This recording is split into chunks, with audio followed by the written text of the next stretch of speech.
Hey guys, and welcome to Day to Day Scott, where I bring you daily content on entrepreneurship and personal growth, and every Tuesday, digital marketing.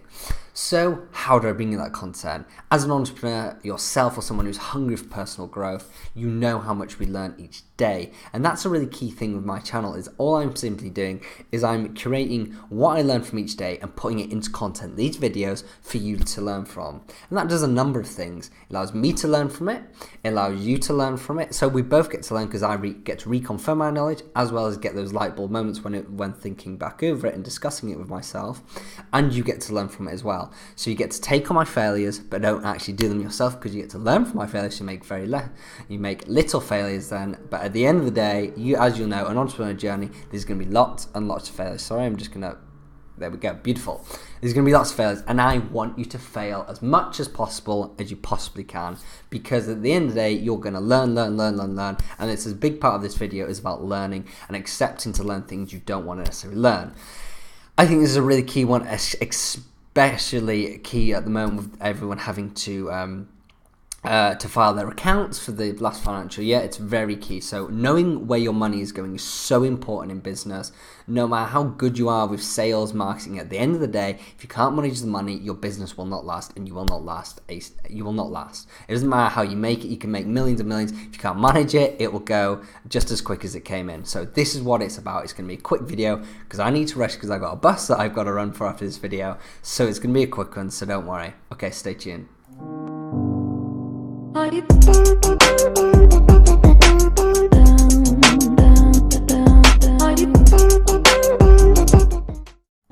Hey guys, and welcome back. So, know where your money is going, daily blog 80, which is awesome.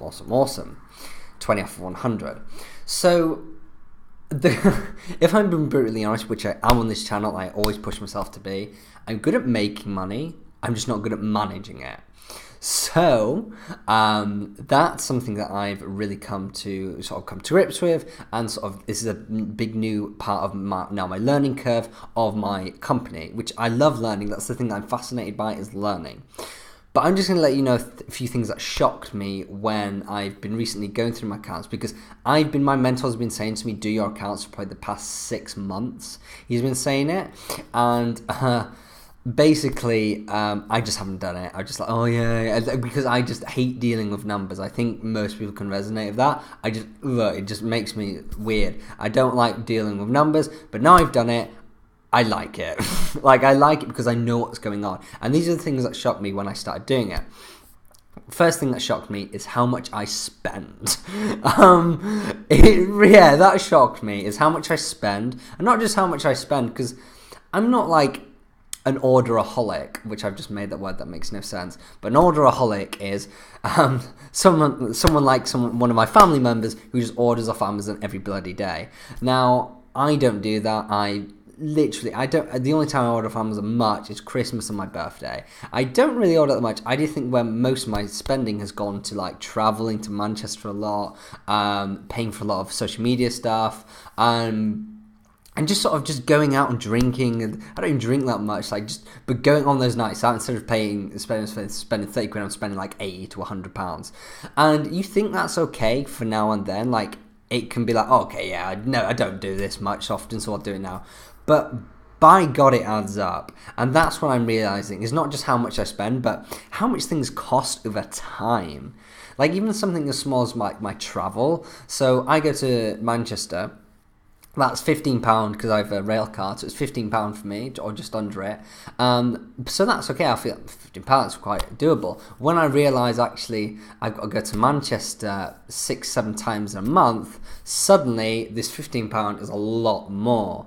So that's what I'm getting at you. And again, for the drinking, say I go out once every 2 weeks, I go, oh yeah, I haven't been out for 2 weeks, I'll go big, spend 60-70 quid. Again, that adds up, and you can already see here we're nearly hitting sort of a £200 just through travel and just a bit of celebration.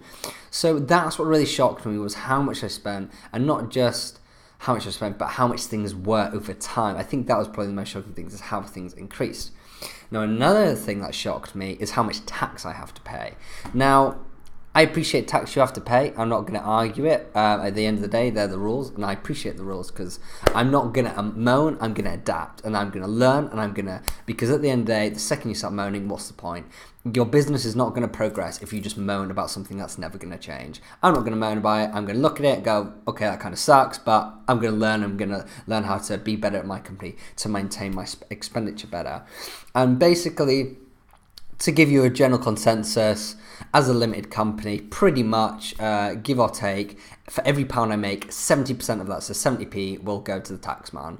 Now, that's the rules. I can't change that, and I will adapt to sort of deal with that. But that kind of give me a bit of a reality check, realizing how much I'm earning at 70%. So 70% of my week of earnings basically goes to the tax man. That was a bit of a tough pill to swallow, I must say. But hey, this is business.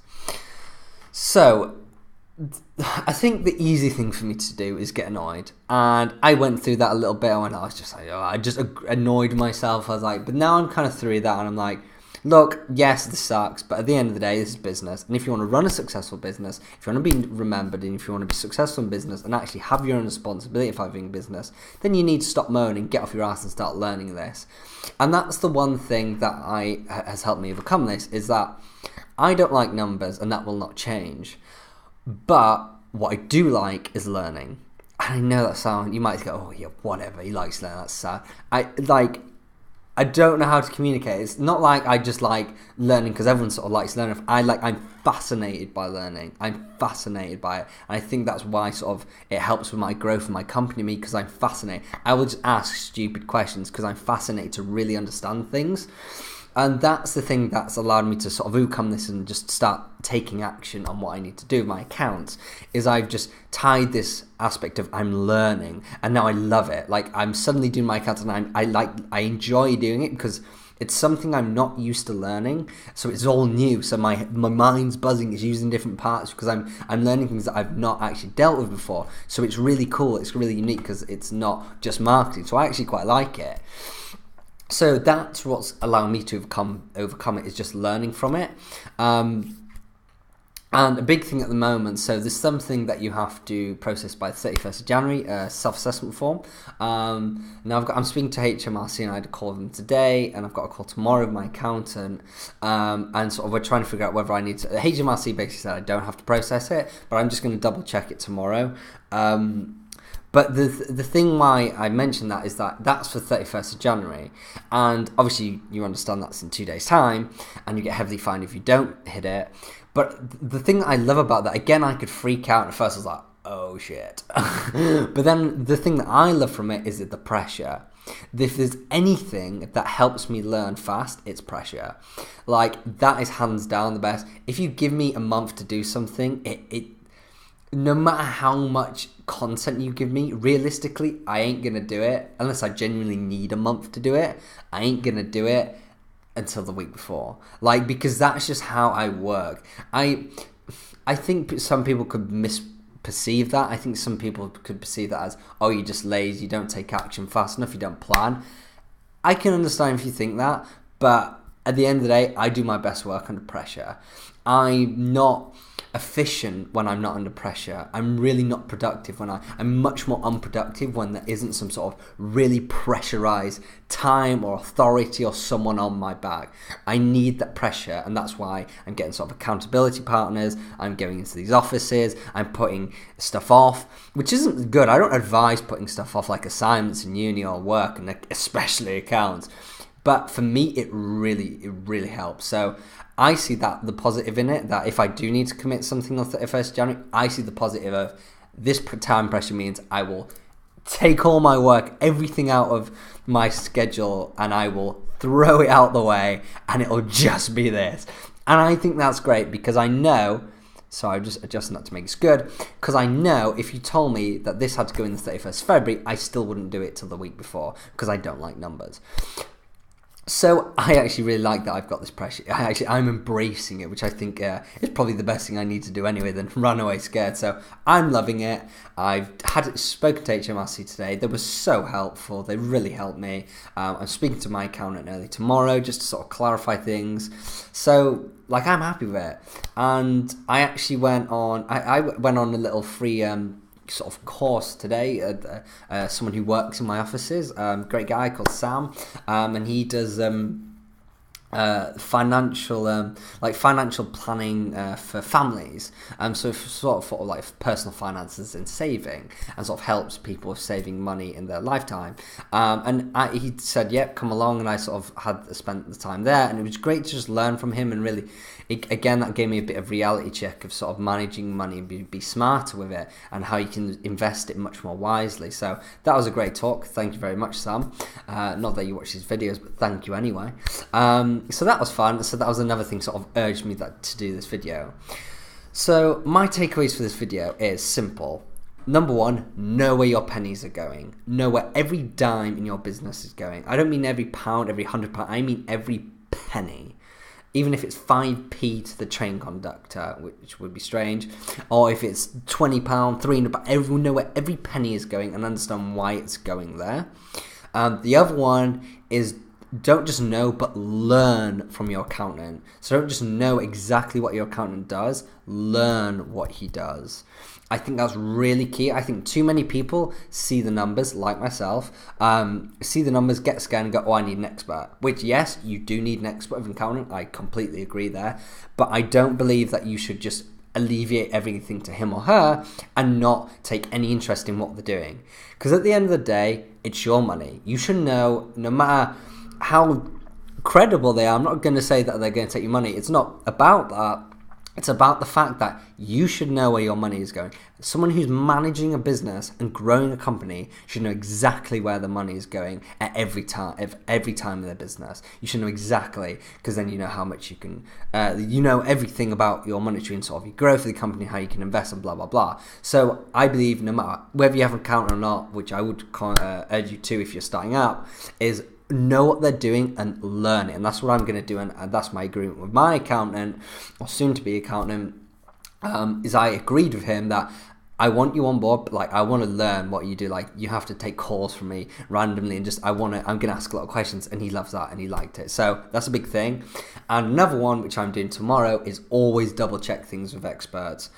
Other things sort of with other tasks, maybe you don't have to double check because it's not to do with the law. So like a social media post may always throw out there without something on it. It's not too big of a loss. It's a post.